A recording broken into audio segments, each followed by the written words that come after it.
All right, all right, all right, all right. There he is, the one and only David Furones. Don't forget Welt Rheaume. You're dealing with bankruptcy, homeowner property damage, condo damage, criminal defense, business owner claims, commercial litigation, personal injury. Call my guys, Jeff Welt and Daniel Rheaume, 954-966-4646. So you think you could handle a stunt plane trip on with Daniel Rheaume? What's that? If I could handle what? A stunt plane trip with Oh, a Daniel. stunt. Ooh. Yeah. I do not know if I can handle that, but I'd be willing to find out. I can set that shit up, right? Don't talk shit. I can set it up. I can put your ass in a stunt plane. Okay. Yeah. If I'm guaranteed that I come out alive, then I am up for it. He's a pro, dude. Are you kidding me? He does it for I'm up fun. for the thrill, then. Yeah. Okay. All right. Yeah. All right. Okay. I'm gonna talk to Daniel and see if he'd give you a. What did I just sign myself up for? Okay.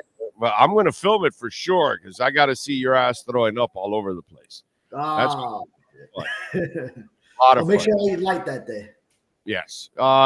So far, we've got Robert Cooper, Mike Harley, Isaiah Mack, Leonard Payne, and Jason Maitre. And I'm expecting Maitre, which I said already like 2 weeks ago, he made the practice squad.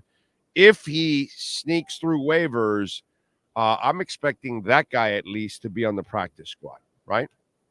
You said Maitre? Yeah.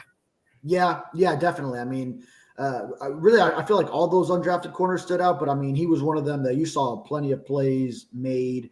So I mean, honestly, I liked what I saw from all those different body types. Isaiah Johnson, the bigger one, and Storm Duck obviously making several plays, and Maitre, pretty consistent throughout camp. Maybe a few hiccups, but aside from that, which is going to happen for any cornerback. I mean, even Jalen Ramsey got beat in training camp again, covering Jalen Waddle. So, but yeah, I mean, I really liked what I saw out of Jason Maitre. So I would not be surprised. I would, in fact, find it very likely that the Dolphins are trying to bring him back onto the practice squad.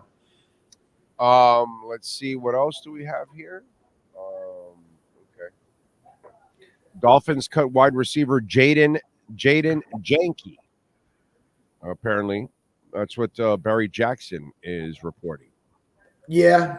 I mean, Janke would be expected. He was only signed like last week or something. So if Harley couldn't make a spot over 3 weeks, then yeah, Janke without making a play, which Harley finally made a play in that final preseason game. That was a nice play action and rollout from Skylar Thompson. And I mean, Harley had seen some drops, had some opportunities, but it was good to see him, at least, the former Hurricane, make a play in the preseason. I know Schwartz got banged up, but that's the guy that I would have thought that they would want to sneak onto the practice squad. Actually, is Harley? No, Schwartz. Oh, Schwartz. Oh, yeah. Well, yeah, a speedster for sure. World-class speed. And we know Mike McDaniel loves that. And he had him on the practice squad just last year.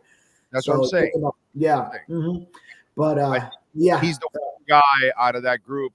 I don't know if Harley would even make the practice squad, to be quite honest. But I do think that Schwartz would have been a candidate for practice squad. With his speed, given the precedent, and just unfortunate with his injury, but then also just unfortunate that you saw a lot of drops for him throughout camp. I remember going indoor for one final session of one of those practices, and Mike White delivered a ball over the middle. This was like his chance to make a play, and then it just went right through Schwartz's hands above his head, and that was kind of like the moment, man, just it's going to be even tougher for him now because.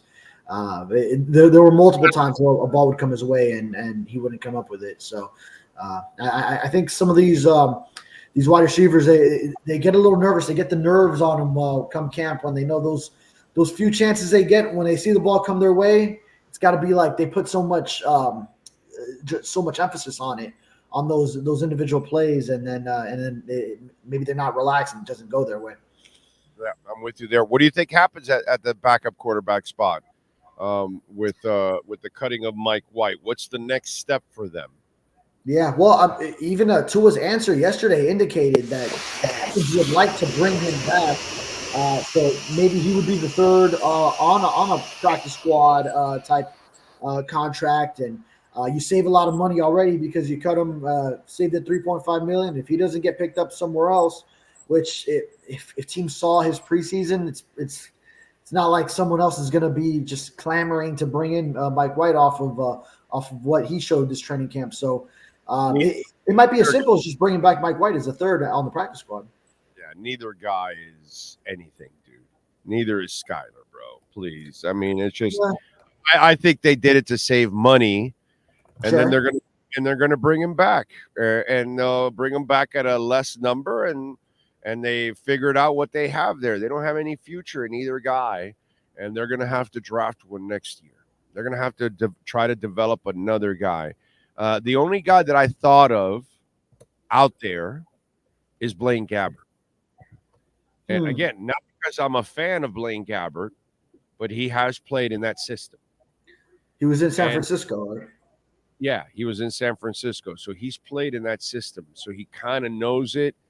And they know what they have already in Mike White and Skyler. So maybe try, Blaine Gabbert. And he's sitting out there. You're going to get him for the minimum also.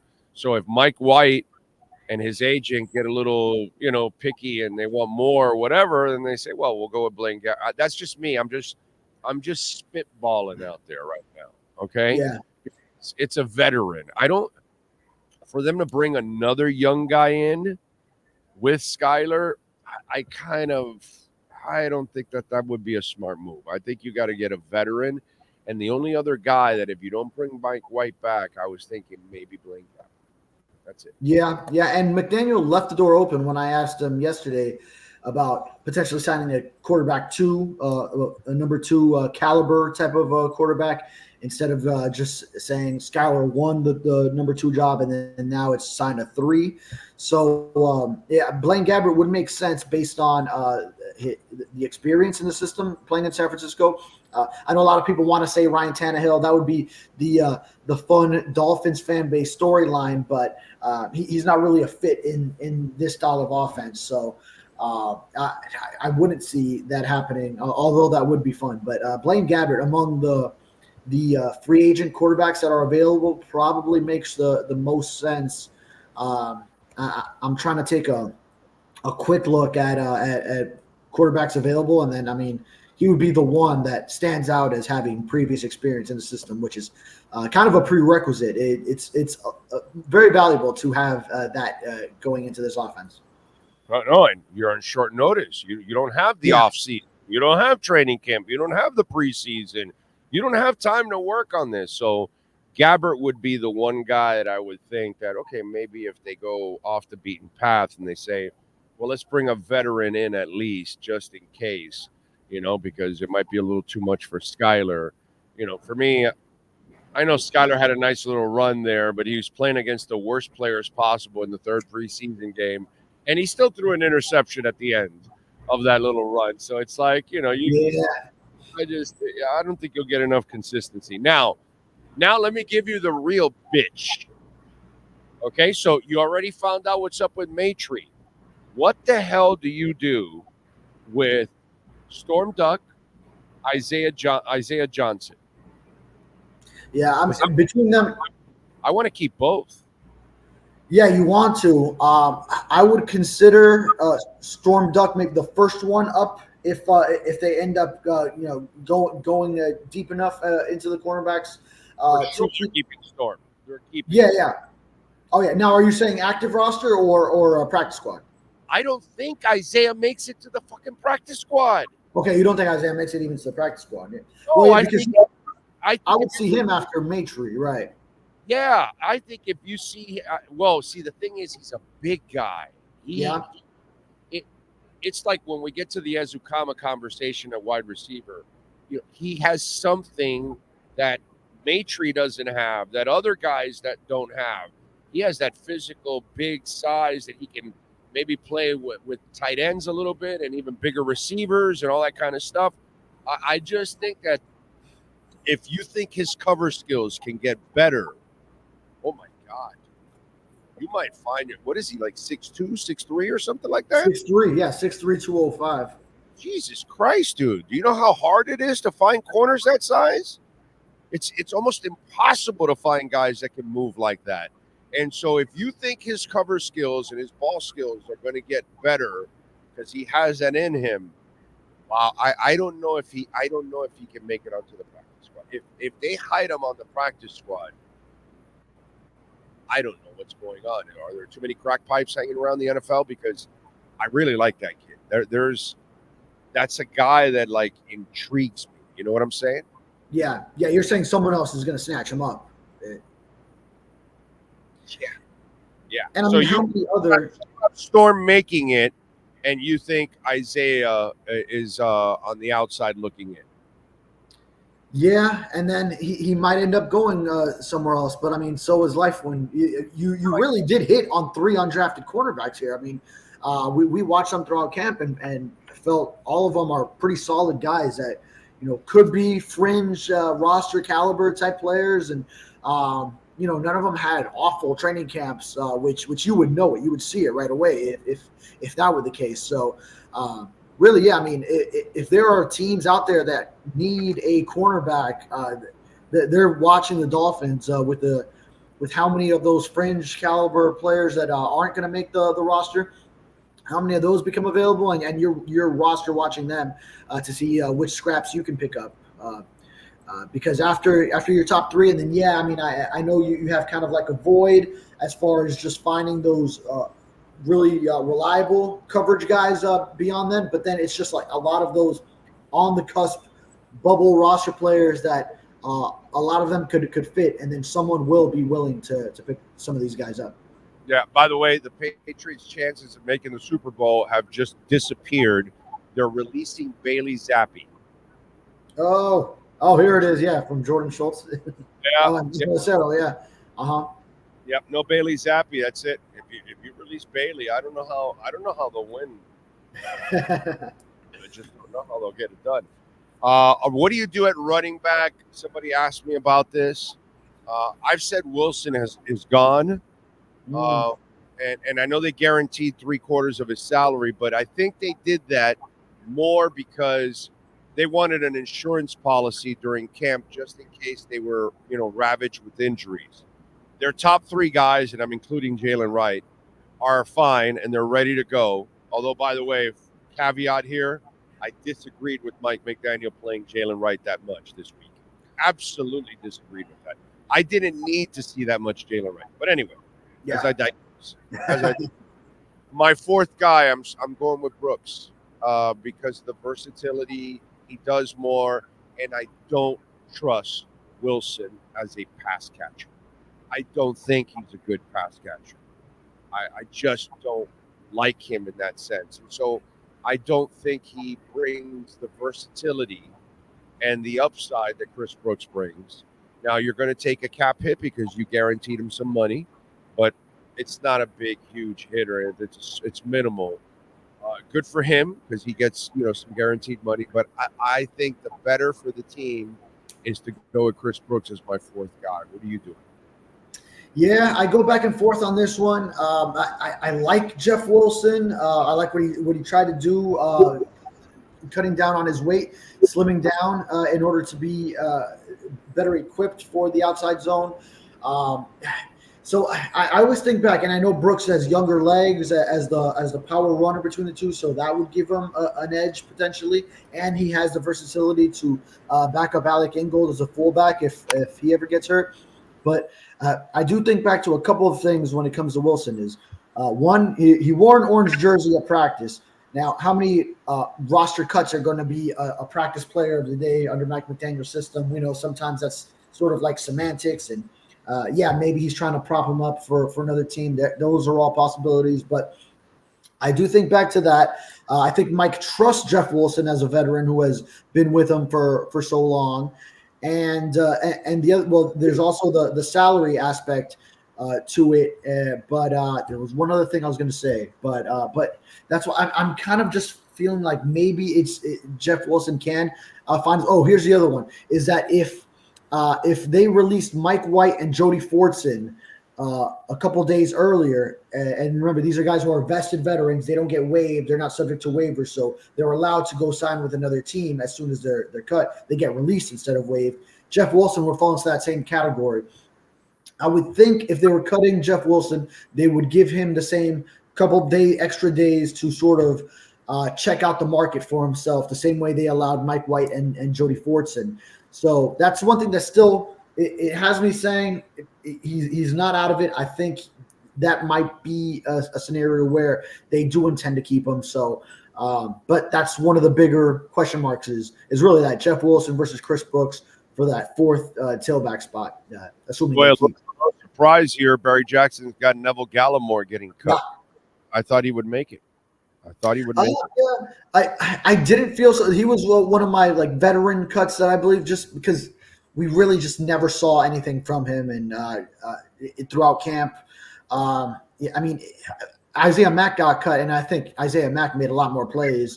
Yeah, I thought Isaiah was all right actually too. Yeah, I thought he did all right. Right. So yeah, he was one guy that we never felt any presence from him. And I remember in Dallas, I was convinced he would make it, bro. He was convinced he can play. He can play. He can be a rotational guy. I think he'll be there. And I guess but Weaver likes versatility. And I don't know if you saw a lot of versatility from Neville Gallimore there. So who knows? Maybe he just felt he was just a straight inline guy, and I couldn't use him outside. And I don't know what it was, but obviously didn't think that Neville was worth it because they let him go. So yeah, what I had heard out of Dallas when he was signed is basically he's a jag, just another guy. At least for what he showed in Dallas. Yeah, he was a guy who had potential, third-round pick when he came out 4 years earlier. But just watching throughout camp, just never saw it, not even a flash. Really. He never really going to camp. I don't think I saw him. Right. Flash. I think there was one day where he had a decent day, but outside of that, I don't remember much. You're right about that. Yeah. So I felt he actually would be one who would get cut. Yeah, with how many bodies they have there. So let's have a little fun here. What did you think when Hal asked Tua about the St. Louis thing? And let's hear it, because Al Habib asks Tua about why he thinks Flo, after being so critical of him, that in that first year that he had Fitz start the first few games, and in the fourth game he decided to start Tua against the Rams. You mentioned in your comments to Dan how he was highly critical of you through that process. Mm-hmm. And yet there was, I think, somewhat of a surprise that he made the change when he did. Why do you think that change to bench Ryan and insert you happened if he was so down on you? That's a great question. I'm not going to answer that truthfully right now, but I think I know why, but I won't speculate or give anyone any speculations on that. Whatever you want to create to think that, but other than that, I think that'll just stay here with the organization. Speculate, young man. Yeah, Tua won't speculate, but I sure can. Yeah. Now, so this is the last year before I got onto the beat. I got onto the beat the next year, but I was watching from afar, covering the Canes, traveling during COVID, the 2020 season, Tua's rookie year. So, I do have a recollection of that season. So I remember, the Dolphins had gotten that surprise win against the San Francisco 49ers, who were just in the Super Bowl the year before. And then they beat the Jets at home. Got back from 1-3 to 3-3, and then they were going into a bye, right? So I feel like it was, and they had some positive momentum going right at that point with Ryan Fitzpatrick. I feel like if I could speculate, it was a predetermined from the organization, from higher up over Brian Flores, that after the bye, you are starting Tua Tagovailoa. You see it differently. I wasn't covering the team then, but that's kind of what I felt it had to be. It's a fucking sabotage. It's a fucking Oh, sabotage. that's right. It's a fucking I remember sabotage. you telling me this. This theory before. Yeah. Yeah, no, there's no theory. That son of a bitch was sabotaging Tua's career, and he said, "Oh, everybody's still clamoring for Tua. Let's put him right in there with Aaron Donald and Michael Brockers." But was everyone clamoring for Tua at that point? At that point, I think you. I mean, I remember just watching the team. I wanted them to just go with Ryan Fitzpatrick for the year. Okay, we might have something here. Let him play it out, and then bring in Tua when he's got a fresh full season, full training camp the next year. Not only that, what I was saying then was, bro, keep Tua on the bench. Let him heal up. He's not even a year removed from the injury and the surgery. That's the thing. Leave him alone.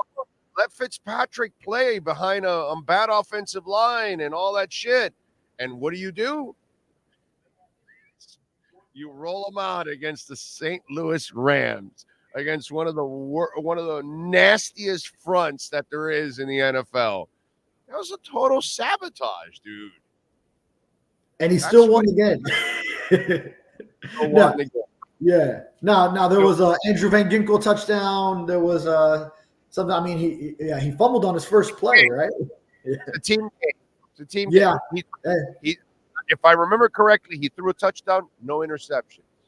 That's true. Correct? Yeah, he lost a fumble. Right. Yeah. All right. Well, yeah, you got a terrible offensive line. You're running for your life. You're a rookie. They throw you in front of the Rams. Come on, bro.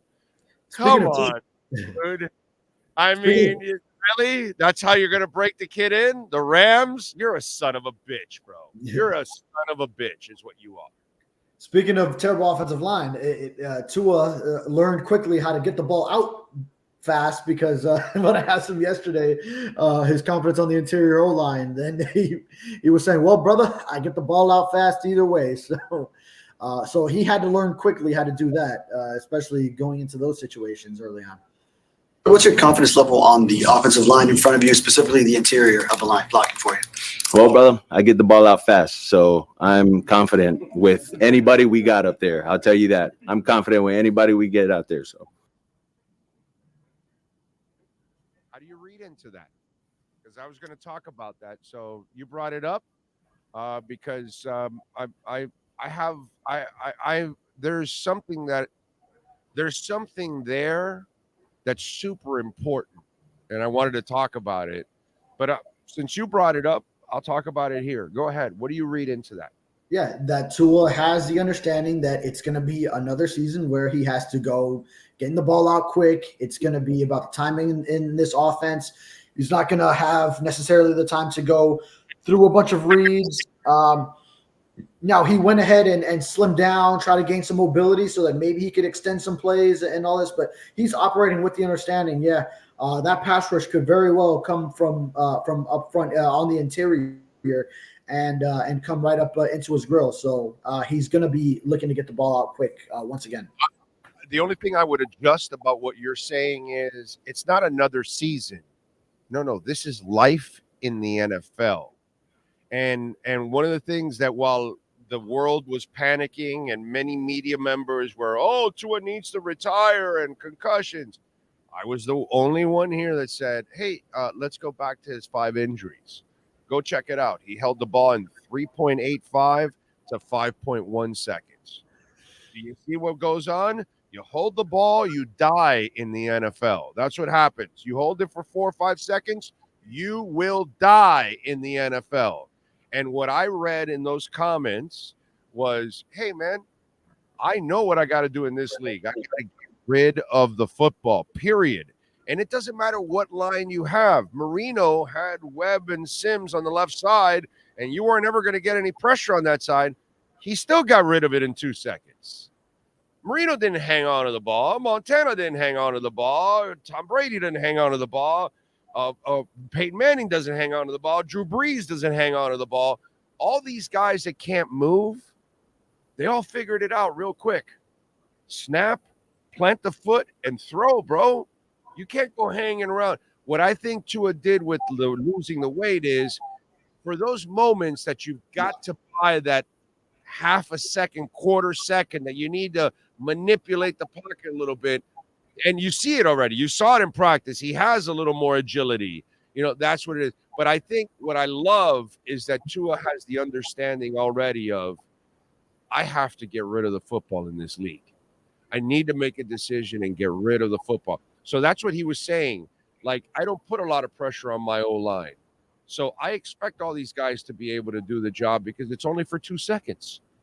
So if it's 2 seconds, you should be able to do the job. And so he has confidence that his guys can do it for 2 seconds. Now, if he's confident about 4 seconds, now you're playing with fire. Absolutely, yeah. And to a greater point, that speaks to the same thought process that the front office views the interior offensive line. That's why they're looking for these cheaper, more economical options instead of, well, all right, they drafted Robert Hunt. He turns out to be great. And then they're not going to go paying the 5-year, $100 million that the Carolina Panthers are willing to pay him. They say, all right, well, the same way we opened up left guard competition last year and found that Isaiah Wynn can get us a few games before he went down. And then we got the Robert Jones, Liam Eichenberg thing going, maybe a Lester Cotton if Eichenberg has to move to center because of Brewer's injury, all this. They say, all right, we don't have to spend that much on the interior of the offensive line. We know our system, we're going to be able to get the ball out quick, especially Tua. He understands as the point guard of this offense, the West Coast style of the passing game, that he's going to be getting the ball out quick. Then you don't really need to invest that much in the guard position when all you need is these guys to hold on to their blocks for, like you said, 2 seconds. Yeah, no, I'm with you there. All right. Anything surprising you're expecting today? I don't know. I guess so we mentioned Wilson. Wilson could be one. He's on the bubble. Gallimore, a little bit. I felt like he would get cut. I feel like Marcus May should be on this roster, but I know Perk had him off on his 53 roster projection. What? Huh? He should be on the roster. Yeah, I believe so too. So that was a surprise to me when I saw him post that. And where's Odell going to be? Starting or on PUP? What's going on? What's going on? It's coming down to the wire here, right? So, yeah. So you have no you're going to stay on the fence? What's going to happen? I'm gonna say they go ahead and put him on. Maybe he doesn't come back for the first 2 games because that's a 5-day turnaround. But just get him incorporated those first couple of weeks, and then let's see if he can go for week 3 against Seattle, starting there. You bought the FUD. What? You bought the FUD that he's going to PUP. Say it again. I lost you for a second. You bought the FUD that he's going to PUP. The FUD is no. I mean, I think they'll make him available. Oh, you say he's going to be available week 1? Okay, all right, okay. Yeah. Now I don't know if because remember you put him on the PUP, then he's out for the first 4 weeks. I don't know if you want to get him in right away when you have 2 games in 5 days to start the season. The Sunday against Jacksonville and then the Thursday night against Buffalo. But maybe if after that, you get him to practice the first couple of weeks, but then after that, you can maybe get him by week 3 against Seattle. Then that would be a good situation. But I think there would be a reason why he wasn't with the Bradley Chubb, Isaiah Wynn, Cameron Good group, where on Monday they already knew they would start the season on PUP. I feel like there's a distinction there in that Odell Beckham will indeed be available. Of course, it's got to be available. All right, follow him on Twitter at David Furones_. Keep up with all the cuts and everything going on with the Dolphins. And, of course, subscribe to the South Florida Sun Sentinel there and support David and all the terrific writers there. David, thank you as always, my friend. We will catch up on Friday. Yes, sir. Sounds good. You got it. Welt Rheaume, bankruptcy, homeowner property damage, condo damage. We're in storm season, folks. And even if it's a busted pipe from a neighbor next door and the water damage came to your home, and before you call the insurance company, you call Welt Rheaume. they will crush those insurance companies for you. You'll never have to deal with the insurance company. All you're going to do is pick up a check. That's it. It's a pretty good deal. Call them 954-966-4646. Hour number 2, Manny Navarro next.